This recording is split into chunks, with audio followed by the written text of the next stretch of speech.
सभी को मेरा नमस्कार। आप सब कैसे हैं? आशा करता हूँ आप सब स्वस्थ होंगे और अपने अध्ययन को एक नई दिशा दे रहे होंगे। ज़ोर-शोर से आप अपने अध्ययन में लग रहे होंगे, ऐसी मैं आशा करता हूँ। आपके अपने यूट्यूब चैनल अपेक्स अकेडमी में आपका स्वागत है। पिछले वीडियो में हमने बीएसईआर के मॉडल पेपर ज्योग्राफी सब्जेक्ट को हमने सॉल्व किया था और अंतिम 3-4 प्रश्न जो बचे हुए हैं, इस वीडियो में हम कवर करने का प्रयास करेंगे। देखते हैं।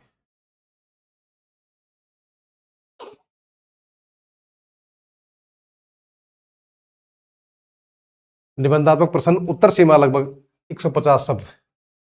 एक खंड आपका जो है द है, सेक्शन डी में आ जाते हैं। क्वेश्चन नंबर 15 से शुरू होंगे आपके 150 यानी 15 लाइन कम से कम आपको जो है इसमें लिखनी है इनके जो है उत्तर के लिए। कृतक क्रियाओं का आर्थिक भूमिका संदर्भ में विश्लेषणात्मक अध्ययन कीजिए। Make a analytical study the economic role of tertiary activities.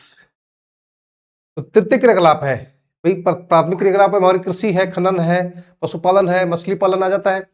दूसरे क्रियाकलाप में जो हमें प्राथमिक स्रोतों से जो वस्तुएं मिलती है उनको दूसरे रूप में तैयार करना, कल कारखाने टाइप में जो हो जाते हैं, है ना। तृतीय क्रियाकलाप यानी कि सेवा क्षेत्र। तो सेवा क्षेत्र के बारे में जो है कह रहा है क्रियाओं की आर्थिक भूमिका संदर्भ में उनकी आर्थिक भूमिका क्या है, तो उसके बारे में जो है हम देखेंगे। देखिए, तृतीय क्रियाएं और उनकी आर्थिक भूमिका।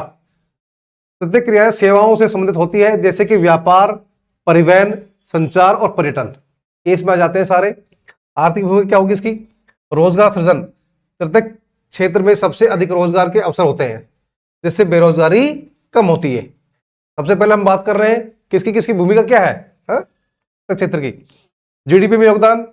तृतीय क्षेत्र जीडीपी में महत्वपूर्ण योगदान देता है, जिससे राष्ट्रीय आय बढ़ती है। सुविधाओं का विकास, शिक्षा, स्वास्थ्य और अन्य सेवाओं का विकास करता है, जिससे जीवन स्तर में सुधार होता है। आर्थिक विकास को बढ़ावा, व्यापार और निवेश को आकर्षित करता है, जिससे आर्थिक विकास होता है। ग्रामीण शहरी प्रवास, ग्रामीण क्षेत्रों से शहरी क्षेत्रों में रोजगार के लिए प्रवास को बढ़ावा देता है कि जो है काम की तलाश में जो है लोग ग्रामीण क्षेत्र से शहरी क्षेत्र की ओर जाते हैं। आगे देखिए उदाहरण। पर्यटन स्थानीय अर्थव्यवस्था को बढ़ावा देता है, सांस्कृतिक आदान प्रदान को बढ़ावा देता है। अगर पर्यटन तृतीय क्षेत्र में आता है, इससे हमें क्या फायदा मिलता है? तृतीय क्षेत्र से ये फायदा होता है कि पहले तो ये जो अर्थव्यवस्था है उसको बढ़ावा देता है, साथ में सांस्कृतिक आदान प्रदान की लोग जो है जाते हैं और अपनी संस्कृति तो वहां लोग आते हैं, वहां की संस्कृति को देखते हैं, ठीक है, और अपनी संस्कृति को भी लोग जो है दिखाते हैं। मान लो कोई किसी क्षेत्र की अलग पहनावा है, खान पान अलग है, तो वो लोग आते हैं, वहां देखते हैं अपना पहनावा, वहां के लोगों का पहनावा देखते हैं, वहां का खान पान देखते हैं, वहां का कल्चर देखते हैं। आईटी सेवाएं विदेशी मुद्रा कमाती है, इससे क्या होता है हमें जो है फॉरेन जो करेंसी जो है प्राप्त होती है, कुशल रोजगार के अवसर पैदा करती है। बैंकिंग और वित्त आर्थिक विकास के लिए आवश्यक सेवाएं प्रदान करते हैं, वित्तीय समावेशन को बढ़ावा देते हैं। अब इसमें जो है इसको जो है अपन इंग्लिश में देख लेते हैं। इंग्लिश के स्टूडेंट्स भी हमारे बहुत सारे जो होता है उनको कुछ लाभ मिल जाए। Make an analytical study the economic role of tertiary activities. देखिए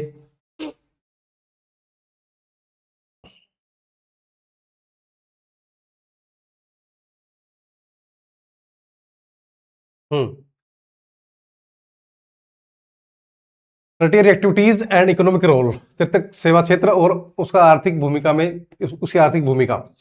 tertiary activities involve services like trade, transport, communication, tourism, ये सारे आते हैं। ट्रेड यानी कि व्यापार है, ट्रांसपोर्ट जो परिवहन है, कम्युनिकेशन है, और टूरिज्म पर्यटन, सारे जो है इस पर जाते हैं। इकोनॉमिक रोल क्या है, इसकी भूमिका क्या है, आर्थिक भूमिका? एम्प्लॉयमेंट जनरेशन, इसमें क्या होता है, इसमें जो है एम्प्लॉयमेंट यानी कि रोजगार के अवसर जो है पैदा होते हैं। Tertiary sector employees majority of workforce reducing unemployment. इससे क्या होता है, टर्टियरी सेक्टर से क्या होता है, employees majority of workplace, workforce सबसे अधिक जो है एम्प्लॉयमेंट इसी में जो है जनरेट होता है। रिड्यूसिंग अनएम्प्लॉयमेंट, इससे क्या होता है कि बेरोजगारी कम होती है। जीडीपी कंट्रीब्यूशन जो हमारी जो जीडीपी है उसमें जो है इसका योगदान होता है। Significant contributor to national income, यानी कि राष्ट्रीय आय में जो है महत्वपूर्ण जो है इसकी भागीदारी होती है। इंफ्रास्ट्रक्चर डेवलपमेंट, जो संरचनात्मक ढांचा है उसका विकास होता है। Enhances facilities like education, health and transport, इसका जो है डेवलपमेंट होता है। इकोनॉमिक ग्रोथ, आर्थिक जो है ग्रोथ होती है। Attracts investment, promotes trade and business, क्या होता है इससे? इन्वेस्टमेंट में निवेश बढ़ता है, प्रमोट्स ट्रेड व्यापार बढ़ता है, और बिजनेस जो है बढ़ता है। Rural urban migration, derives migration for better job opportunities, इसमें क्या होता है? इसमें यानी कि ग्रामीण क्षेत्रों से लोग जो है शहरी क्षेत्रों की तरफ पलायन करते हैं, वहां पर उनको अधिक अवसर मिलते हैं। इसके एग्जाम्पल क्या हो जाएंगे? टूरिज्म जो है boost local economy, promotes cultural exchange, जो वहां की क्षेत्रीय जो अर्थव्यवस्था है उसको जो बढ़ावा मिलता है, और सांस्कृतिक जो है संस्कृति का जो है आदान प्रदान होता है। IT services earns foreign exchange, जो आईटी सर्विस होती है उससे जो है देशी मुद्रा प्राप्त की जाती है, और क्रिएट स्किल्ड जॉब, और से जो है स्किल्ड जॉब भी प्राप्त होते हैं। Banking and finance fuels economic growth, provides financial services, ये सारे जो है इसमें आप लिख सकते हैं। ठीक है। अगला देखिए, सड़क परिवहन एवं रेल मार्ग का तुलनात्मक विश्लेषण कीजिए। Make a comparative analysis of land transport and railways. देखिए भाई, भारत में जो है रेलों का विकास शुरुआत में जो है अंग्रेजों के द्वारा किया गया था। ठीक है। और रेल, और जो हम अगर सड़क परिवहन की बात करें तो रेल परिवहन जो है सुरक्षित है और सस्ता है। किसकी तुलना में? सड़क परिवहन की तुलना में।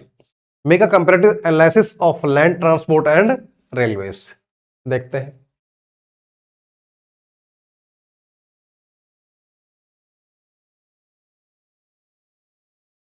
सड़क और रेल परिवहन तुलनात्मक विश्लेषण। सड़क परिवहन और रेल परिवहन दोनों ही भारत में महत्वपूर्ण परिवहन साधन है, लेकिन इनमें कुछ अंतर है। दोनों ही बहुत महत्वपूर्ण है। उद्देश्य और उपयोग क्या है? सड़क परिवहन छोटे और मध्यम दूरी के लिए उपयुक्त है, यात्री और माल ढुलाई दोनों के लिए काम में आता है। तो सड़क परिवहन जो है मध्यम और छोटी दूरी के लिए बेटर होता है ना, क्योंकि इसमें जो है थोड़ा महंगा पड़ता है, और माल और जो है ढुलाई दोनों के लिए, यात्री और माल ढुलाई दोनों के लिए काम में आता है। रेल परिवहन क्या है? लंबी दूरी और भारी मात्रा में माल ढुलाई के लिए अधिक उपयुक्त है, यात्री और माल ढुलाई दोनों के लिए ही काम में आता है। गति और समय की बात करें अपन, सड़क परिवहन मध्यम गति होती है, इसमें समय अधिक लगता है ना। आप रोड पे चलोगे तो 120, 130, 140 स्पीड है ना, और जो रेल परिवहन है अधिक तेज और समय सटीक, खासकर लंबी दूरी के लिए काम में इसको लिया जाता है ना। इसकी गति तेज होती है और समय भी जो है सही होता है। लाइबिलिटी और फ्लेक्सिबिलिटी, सड़क परिवहन अधिक लाइबिलिटी और फ्लेक्सिबिलिटी को काम में लेते हैं। ठीक है। सड़क परिवहन में क्या है? अधिक लाइबिलिटी होती है और फ्लेक्सिबिलिटी होती है ना। रेल परिवहन क्या है? कम लाइबिलिटी होती है, यानी कि इसमें रिस्क कम होता है, जो है एक्सीडेंट के चांसेस कम होते हैं रेल परिवहन में, सड़क में जो है ज्यादा होता है। पर्यावरण पर प्रभाव क्या होता है? सड़क परिवहन अधिक प्रदूषण होता है। भाई गाड़ियां चलती है तो अधिकतर गाड़ियां किससे चलती है? डीजल से, यानी कि साधन जो ट्रक वगैरह है, बस वगैरह है, तो किससे चलेंगे? पेट्रोल से, डीजल से। और अब तो अगर सीएनजी भी आ रहा है। लेकिन जो रेल परिवहन है वो कम प्रदूषण होता है, अधिक ऊर्जा जो कुशल है, इसमें जो है बिजली का अधिक उपयोग हो रहा है, तो ये पोल्यूशन कम करता है। सुरक्षा, सड़क परिवहन क्या है? कम सुरक्षित है, और रेल परिवहन क्या है? अधिक सुरक्षित है। यहाँ पर जो आया है लाइबिलिटी के बारे में बात करता, लाइबिलिटी और फ्लेक्सिबिलिटी, अधिक लाइबिलिटी होती है इसमें ना, जिम्मेदारी एक तरह से ज्यादा होती है। ठीक है। सुरक्षा में ये दोनों हो ही जाएंगे। रोजगार, सड़क परिवहन अधिक रोजगार के अवसर पैदा करता है ना, सड़क परिवहन, क्योंकि जो है एक ट्रक एक आदमी चलाएगा, और रेल जो है जिसमें 30, 40, 50 डब्बे होते हैं, उसमें उसको भी जो है 1-2 आदमी चलाते हैं। रेल परिवहन कम रोजगार के अवसर पैदा करता है। लागत की बात करें, सड़क परिवहन कम महंगा, लेकिन लंबी दूरी के लिए महंगा पड़ता है सड़क परिवहन। रेल परिवहन क्या है? अधिक महंगा, लेकिन लंबी दूरी के लिए क्या है? किफायती है। ठीक है। बात कर लेते हैं इंग्लिश में। Comparative analysis road transport and versus rail transport. Road and rail transport are vital in India with distinct differences. दोनों महत्वपूर्ण है, लेकिन जो है कुछ भिन्नताएं हैं। पर्पज एंड यूज का उद्देश्य और जो है उपयोग। रोड ट्रांसपोर्ट क्या है? Short medium distance up to 500 kilometre है, 500 किलोमीटर तक जो है बहुत अच्छा होता है ये road transport. Passengers, buses, cars, two wheelers में जो है ये सारे आ जाते हैं। गुड्स में सामान ले जाने, ट्रक्स और वैन्स आते हैं।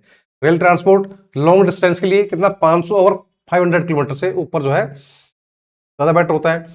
बल्क गुड्स कोल आयरन और कंटेनर्स, ठीक है। पैसेंजर्स एक्सप्रेस लोकल ट्रेन है ना, ये सारा जो है इसमें आ जाता है। स्पीड की बात करें, टाइम बात करें, रोड ट्रांसपोर्ट क्या है, एवरेज स्पीड कितनी हो 40 से 60 एवरेज है ना, थोड़ी बढ़ गई अब जो है हाईवेज एक्सप्रेस हाईवे बनने से। और टाइम ज्यादा लगता है ड्यू टू ट्रैफिक और रोड है ना, रोड अच्छे नहीं होते थे पहले, अब तो अच्छे रोड बन रहे हैं और ट्रैफिक वजह से जो है समय अधिक लगता है। रेल ट्रांसपोर्ट की बात करें, एवरेज स्पीड कितनी है 60 से 120 किलोमीटर पर आवर। टाइम क्या है less for long distances, long distances के लिए जो है क्या होता है कम समय लगता है ना। फ्लेक्सिबिलिटी की बात करें अपन, रोड ट्रांसपोर्ट की डोर टू डोर डिलीवरी हो जाती है इससे है ना। और रेलवे तो पता ही आपको जो है फ्लेक्सिबल रूट्स होते हैं इसके ना, कहीं भी जो है किसी भी शहर में जो है रोड जो है बना सकते हैं हम, टाइमिंग। रेल ट्रांसपोर्ट की बात करें फिक्स रूट होते हैं इसके ना, रेल जो है पटरियां जो है ऐसा नहीं कि सभी शहरों तक पहुंचा सकते हैं। शेड्यूल्स होते हैं। Less flexible for small consign, छोटे सामान के लिए जो है ये कम फ्लेक्सिबल होता है कि सामान को, छोटे सामान को अंदर तक नहीं पहुंचा सकते हम। एनवायरमेंट की बात करें अपन, रोड ट्रांसपोर्ट मोर पोल्यूशन होता है, इमिशंस नॉइज ज्यादा पोल्यूशन करता है, नॉइज भी और वैसे भी। हायर कार्बन फुटप्रिंट, इससे जो है अधिक जो है कार्बन जो है अधिक निकलता है। रेल ट्रांसपोर्ट की बात करें इको फ्रेंडली होता है, एनर्जी इफिशिएंट, ऊर्जा भी कम लगती है, लोअर कार्बन फुटप्रिंट, और जो है कार्बन की मात्रा भी जो है कम जो है इससे जो है निकलती है। सेफ्टी की बात करें, मोर एक्सीडेंट्स फर्टिलिटीज होती है रोड ट्रांसपोर्ट में, कम सेफ है ये। रेल ट्रांसपोर्ट क्या है फ्यूअर एक्सीडेंट्स होते हैं, सेफर होता है, secure for goods and passenger, दोनों के लिए अच्छा होता है। एम्प्लॉयमेंट की बात करें, major jobs drivers mechanics, informal sector employment काफी हद तक मिल जाता है। फ्यूअर जॉब, इसमें अधिक जॉब होती है इसमें कम जॉब होती है ना, मोर स्पेशलाइज होता है। कॉस्ट की बात करें, रोड ट्रांसपोर्ट जो है क्या है lower infrastructure cost, higher operating cost, fuel maintenance में ज्यादा ज्यादा खर्चा आता है, और इंफ्रास्ट्रक्चर के रूप में जो है रोड बनाने में थोड़ा कम खर्चा आता है। लेकिन रेल ट्रांसपोर्ट पटरी वगैरह बिछाने में, रेल बनाने में अधिक खर्चा आता है। लोअर ऑपरेटिंग, जो ऑपरेटिंग कॉस्ट है उसको चलाने में रेल को, वो क्या होती है कम होती है। ठीक है, अगला देखते हैं।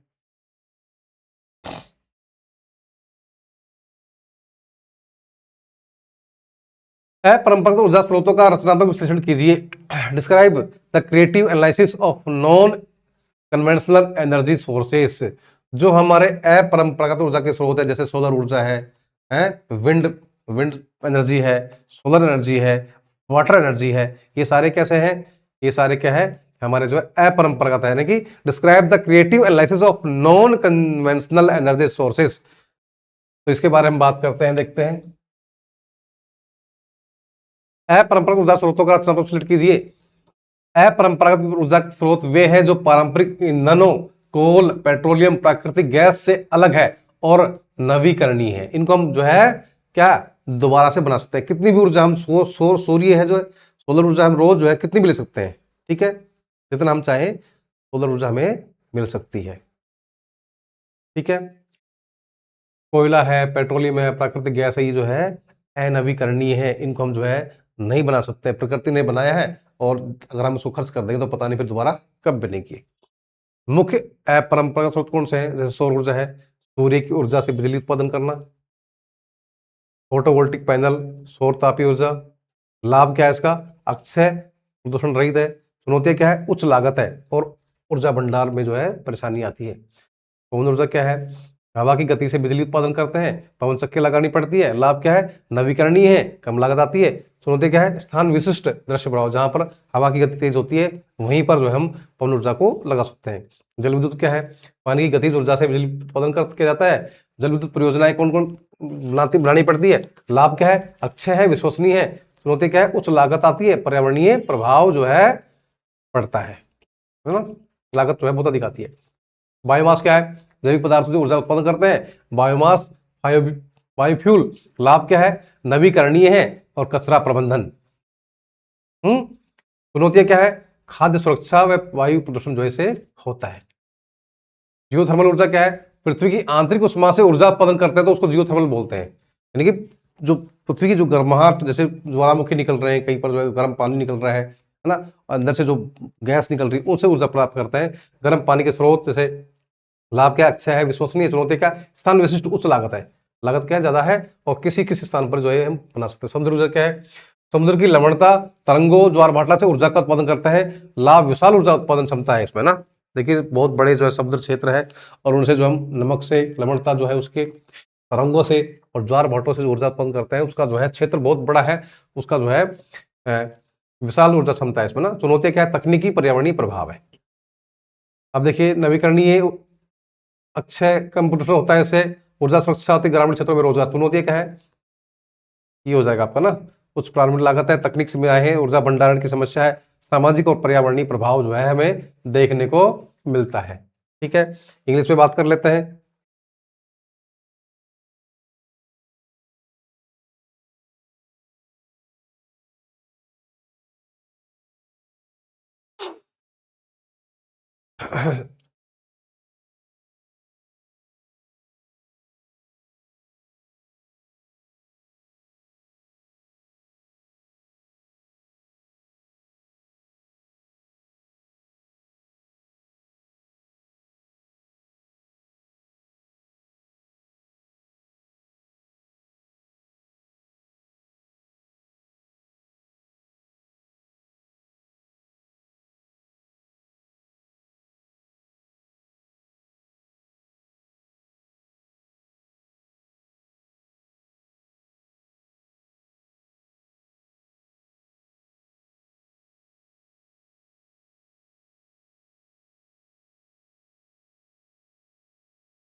देखिए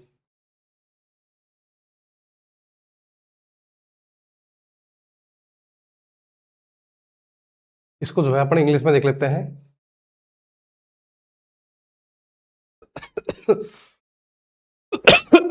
creative analysis of non conventional energy sources. Non conventional energy sources जो है are those that differ from traditional fuels. जो कोयला, पेट्रोलियम, नेचुरल गैस से अलग होते हैं वो सारे क्या है? नॉन कन्वेंशनल होते हैं। Main non conventional energy sources कौन से हैं? Solar energy, electricity from sunlight, सूर्य से ऊर्जा प्राप्त करते हैं। फोटोवोल्टेक पैनल्स में लगाते हैं जिससे ऊर्जा प्राप्त होती है। सोलर थर्मल एनर्जी होती है। प्रोज, इसका फायदा क्या है? रिन्यूएबल है और पोल्यूशन फ्री है। इसके कॉन्स क्या है? इसके चुनौती क्या है, नुकसान क्या है? हाई कॉस्ट होती है और एनर्जी स्टोरेज में समस्या आती है। Wind energy, electricity from wind, जो विंड से इलेक्ट्रिसिटी प्राप्त होती है उसको विंड एनर्जी बोलते हैं। विंड टर्बाइन्स, विंड टर्बाइन चलानी पड़ती है। प्रोस क्या है इससे? रिन्यूएबल है, नवीकरणीय है और लो कॉस्ट आती है। कॉन्स क्या है इसके? लोकेशन स्पेसिफिक, विशेष लोकेशन पर भी इसको हम स्थापित कर सकते हैं जहां पर हवा चलती है अच्छे से और विजुअल इंपैक्ट जो है इसका दिखता है। हाइड्रो एनर्जी क्या है? जल विद्युत क्या है? इलेक्ट्रिसिटी फ्रॉम वाटर से, काइनेटिक एनर्जी, जो इलेक्ट्रिसिटी की कैसे प्राप्त करते हैं? जो गतिज ऊर्जा से, पानी की गतिज ऊर्जा से।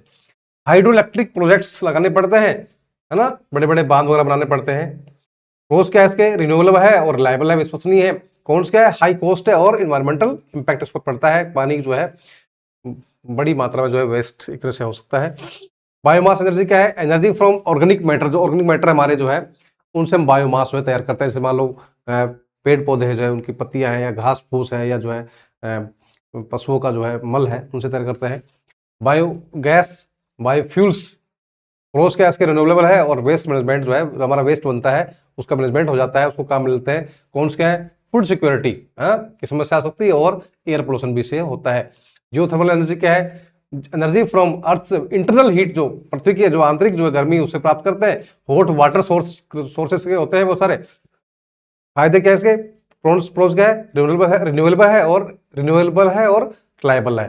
कौन्स क्या है? लोकेशन स्पेसिफिक पे इसको लगा सकते हैं हम और हाई कॉस्ट जो इसकी आती है। ओशियन एनर्जी क्या है? समुद्री ऊर्जा क्या है? Energy from ocean, salinity, waves, tides. Pros क्या है इसके? वेस्ट एनर्जी पोटेंशियल, ठीक है, वास्ट एनर्जी पोटेंशियल, बहुत बड़ी मात्रा में हम जो है ओशियन से एनर्जी प्राप्त कर सकते हैं। कौन क्या है इसके? टेक्निकल इन्वायरमेंटल इंपैक्ट जो इसका पड़ता है। ये सारे जो है अपन ने प्रोज और कॉन्स जो है अपन इसमें वो आगे दे रखे हैं, क्या फायदे हैं।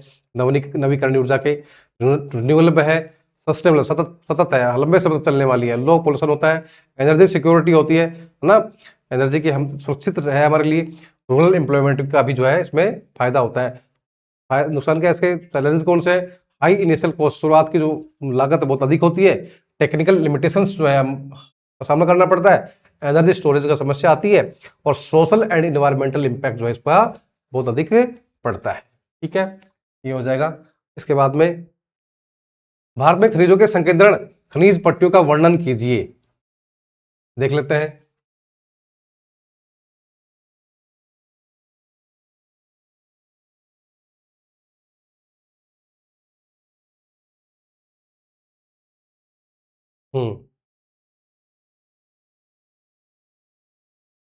भारत में खनिज संशोधनों का प्रसार कई खनिज पट्टियों में के रूप में है। यहाँ 3 प्रमुख खनिज पट्टियां हैं, कौन कौन सी है, उत्तरी पूर्वी पठारी प्रदेश, इस पट्टी में झारखंड, छत्तीसगढ़, उड़ीसा और पश्चिम बंगाल के कुछ भाग शामिल है। यहाँ कोयला, लौह अयस्क, मैग्नीज, बक्साइट और अभ्रक जैसे खनिज पाए जाते हैं। 3 मुख्य जो है पट्टियां हैं। पहली पट्टी कौन सी, उत्तरी पूर्वी पठार, जो पठारी क्षेत्र है हमारा उत्तर पूर्व की तरफ है, उसकी बात कर रहे हैं। उसमें कौन कौन से राज्य आते हैं, झारखंड, छत्तीसगढ़, उड़ीसा और पश्चिम बंगाल, है ना, यानी कि उत्तर पूर्वी साइड में। दक्षिण पश्चिम पठार प्रदेश, इस पट्टी में कर्नाटक, केरल, गोवा और तमिलनाडु के कुछ भाग शामिल हैं। यहाँ लौह अयस्क, मैग्नीज, सोना और क्रोमाइट जैसे खनिज पाए जाते हैं। इसमें क्या था आपका जो है, लौह अयस्क, मैग्नीज, बक्साइट और अभ्रक, और यहाँ पर अयस्क, लौह अयस्क, मैग्नीज, सोना और क्रोमाइट। उत्तरी पश्चिम प्रदेश, इस पट्टी में राजस्थान और गुजरात के कुछ भाग शामिल है। यहाँ तांबा, सीसा, जस्ता और संगमरमर के जैसे खनिज पाए जाते हैं। उड़ीसा तटीय पट्टी, इसके अलावा और पट्टियां जैसे ये, इस पट्टी में उड़ीसा के तटीय क्षेत्रों में लौह अयस्क, क्रोमाइट और बॉक्साइट जैसे खनिज पाए जाते हैं। असम गुवाहाटी पेट्रोलियम पट्टी, इस पट्टी में असम और अरुणाचल प्रदेश के कुछ भाग शामिल है, जहां कच्चा तेल और प्राकृतिक गैस पाए जाते हैं। तमिलनाडु आंध्र दुर्लभ पट्टियां, इस पट्टी में तमिलनाडु और आंध्र प्रदेश के कुछ भाग शामिल है, जहां इल्मेनाइट, मोनाजाइट और चूना पत्थर जैसे खनिज पाए जाते हैं। ठीक है, तो ये जो है हमारा ये हो जाएगा। ठीक है, इसको इंग्लिश में देखना चाहे तो इंग्लिश में अपन देख सकते हैं।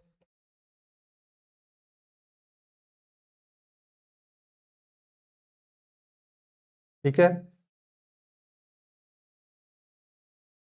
इंग्लिश में एक बार देख लेते हैं इसको क्या है।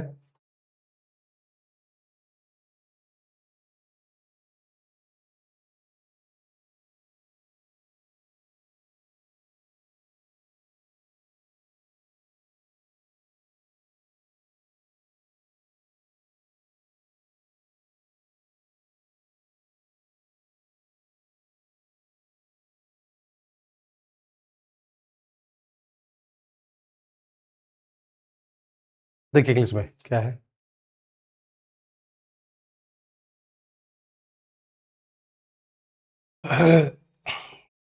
Mineral belt of India, India's mineral resources are spread across several belts, बहुत सारी जो है बेल्टों में जो है भारत के जो है खनिज पदार्थ छिपे हुए हैं, या बहुत सारे जो है फैले हुए हैं।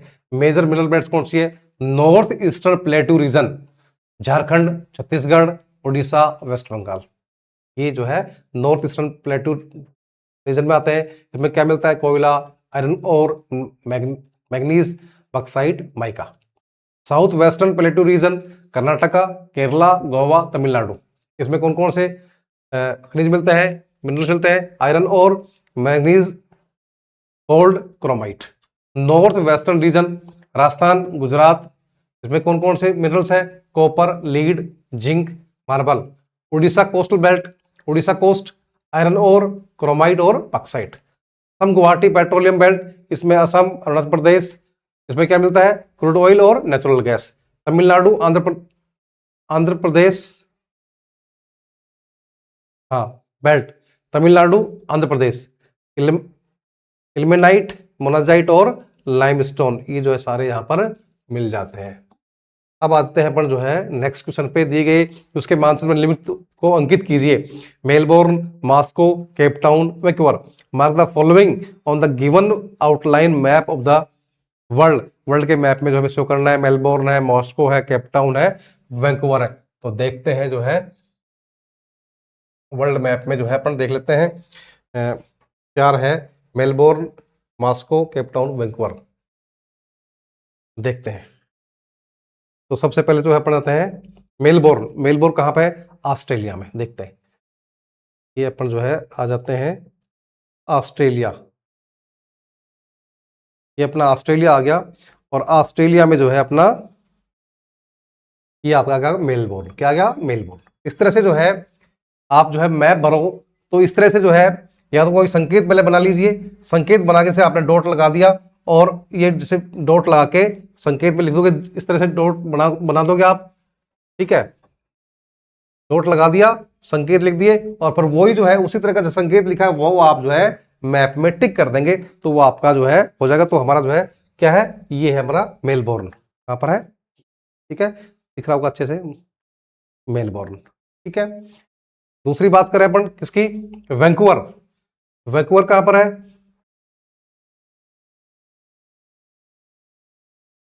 हाँ देखिए,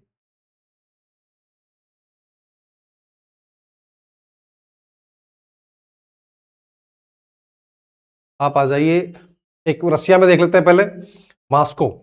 तो ये आपका जो है रसिया में मास्को, ये आ रहा है आपका मॉस्को। ठीक है, ये अपन जो है ये रहा मास्को। रसिया में जो है, रसिया की जो राजधानी है मास्को। ठीक है, ये आपको दिख रहा होगा। उसके बाद में आज तक कनाडा में, कनाडा। कनाडा में जो है अपन जो है तीसरा है अपना ओटावा। ओटावा शायद उसमें पूछा है, ओटावा नहीं पूछा। हाँ, वैंकूवर। कौन सा है? वैंकूवर।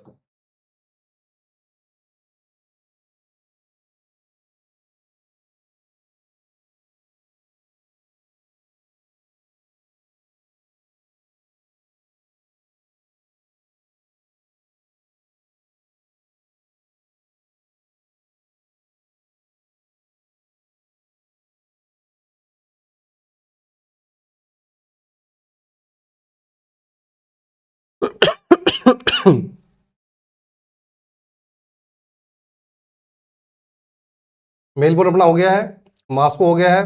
केप टाउन और देख लेते हैं एक बार ना, पहले केप टाउन वही है शायद। केप टाउन जो है, केप टाउन यहीं पर था।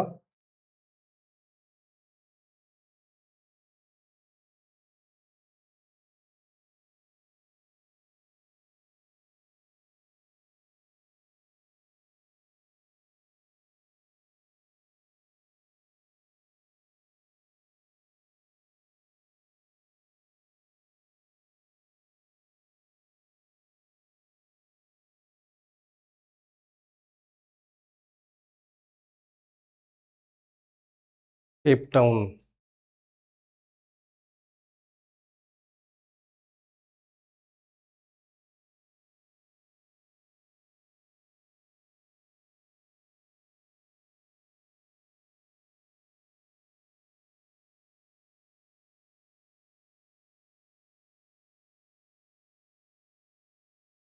केप टाउन जो है अफ्रीका, अफ्रीका में था ना? अफ्रीका में देखते हैं केप टाउन कहाँ पर है। ये रहा, ये साउथ अफ्रीका में केप टाउन। ठीक है ना, ऑस्ट्रेलिया में नहीं है। कहाँ पर है? साउथ अफ्रीका में। ये साउथ अफ्रीका है और केप टाउन है ना। ठीक है, दिख रहा होगा आप सभी को, केप टाउन है ना। ठीक है, एक एक और है लास्ट में, कौन सा है? वैंकूवर। ये यहाँ पे कनाडा में है, वैंकूवर।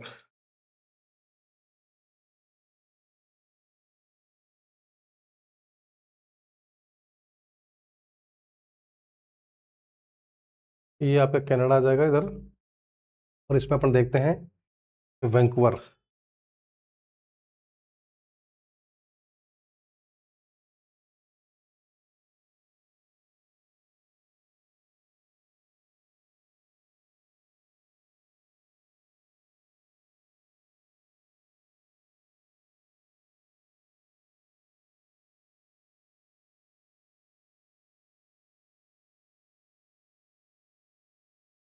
ये रहा, ये आपका जो है वैंकूवर।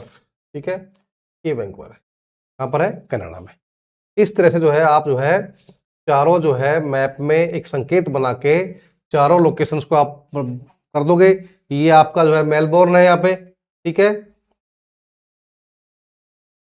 मेलबोर्न आ गया आपका, ये आपका केप टाउन आ गया साउथ अफ्रीका में, ये ऑस्ट्रेलिया में था। ये आपका जो है कनाडा में आपका वैंकूवर आ जाएगा, कनाडा में आपका वैंकूवर आ जाएगा यहाँ पे, ठीक है। और एक आपका क्या था,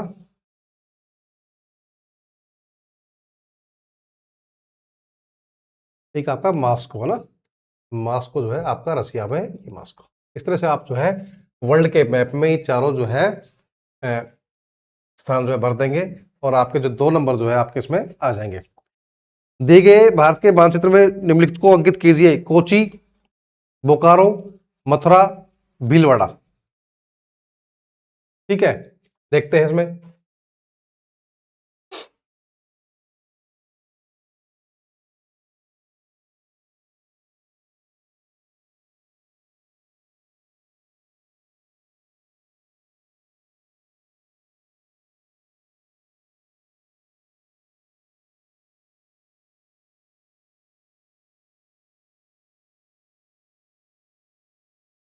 हम्म मथुरा हमारा जो है आ जाता है उत्तर प्रदेश में। कहाँ पर भाई? उत्तर प्रदेश में और दिखाने रखा है पूरा।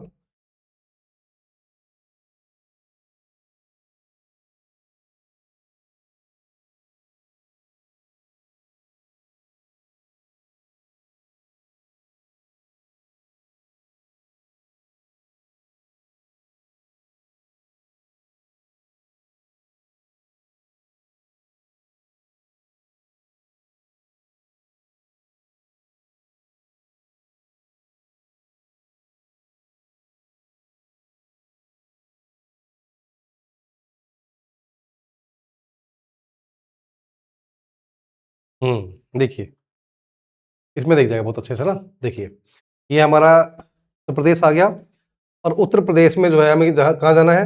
मथुरा, फिरोजाबाद, आगरा, ये मथुरा। ये हमारा जो है, ये मथुरा जो है हमारा बिल्कुल जो है दिल्ली से जो है साथ में जो इस तरह से जो हाईवे आ रहा है, ये मथुरा हमारा यहाँ पर दिख रहा है। ठीक है, मथुरा आ जाएगा, मथुरा फिर आगरा। ठीक है, कर दोगे। उसके बाद में कौन सा था अपना? बोकारो, भीलवाड़ा। देखिए, भीलवाड़ा अपना आ जाएगा राजस्थान में। ये जो है पंजाब है, ये राजस्थान है, और राजस्थान में आपका जो है भीलवाड़ा, भीलवाड़ा जो हमारा जयपुर से चल के जो है, ये भीलवाड़ा रहा। ठीक है, ये भीलवाड़ा रहा। ठीक है, कर दोगे आप अच्छे से। उसके बाद में आता है बोकारो। बोकारो कहाँ पर है? झारखंड। अपन झारखंड में आ जाते हैं, छत्तीसगढ़, और छत्तीसगढ़ के साथ में जो है ये झारखंड रहा अपना। ठीक है, और झारखंड में बोकारो।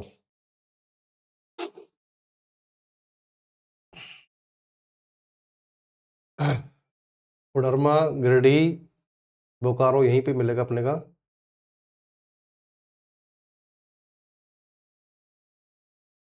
सिमडेगा, गुमला,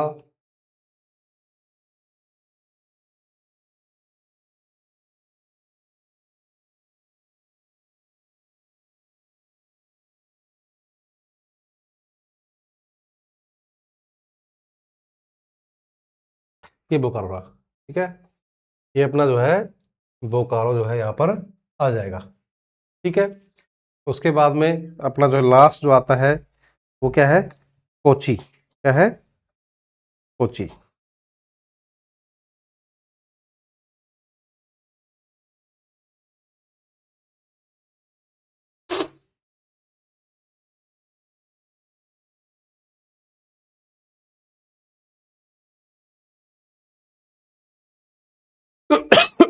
कोची कहाँ पर है?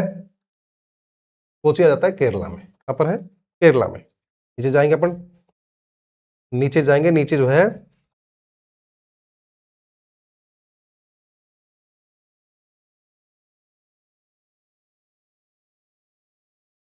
ये अपना आ गया केरला, और केरला में जो है हमें ढूंढना है कोची। ये कोची रहा। ठीक है, ये जो हमारा कोची है। ठीक है, कौन सा है कोची? ये।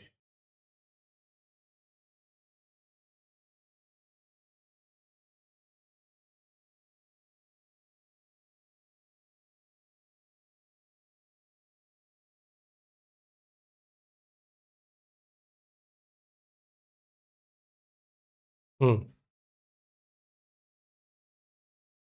ये अपना कोची।